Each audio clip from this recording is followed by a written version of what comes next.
আল্লাহ আমার রব, এই রবি আমার সব।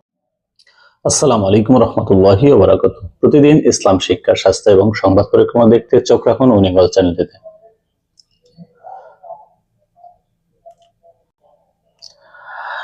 আমি বললাম তোমরা সবাই এখান থেকে নেমে যাও।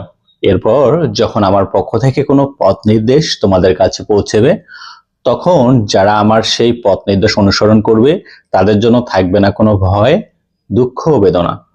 আজ তারা একে গ্রহণ করতে অস্বীকার করবে এবং আমার আয়াতসমূহকে মিথ্যা বলবে, তারা হবে দোজখী এবং সেখানে তারা থাকবে চিরকাল। বিষয়টা হচ্ছে এটি সূরা বাকারার 38 এবং 39 নং আয়াত। এখানে আদম আলাইহিস সালামের কথা বলা হয়েছিল যে তোমরা সবাই এখান থেকে নেমে যাও, তাদের যে অপরাধ করা হয়েছিল। এরপর যখন কোনো পথ নির্দেশ তোমাদের কাছে পৌঁছাবে, আল্লাহ তাদেরকে বললেন সেই পথ নির্দেশ অনুসরণ করে তাদের জন্য কোনো থাকবে না ভয়, দুঃখ, বেদনা।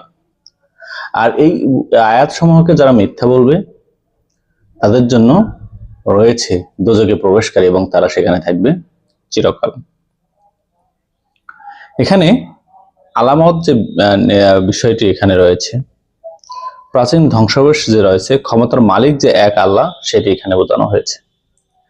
এক আল্লাহ, তিনি সবকিছু করতে পারেন, তিনি মহাজ্ঞানী,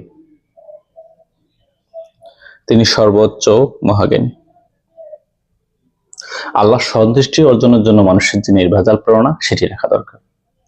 তাহলে আমরা যে কোরআনের বাণী রয়েছে, যে আল্লাহ হাদিস রয়েছে, সেগুলো আমরা পালন করতে পারবো।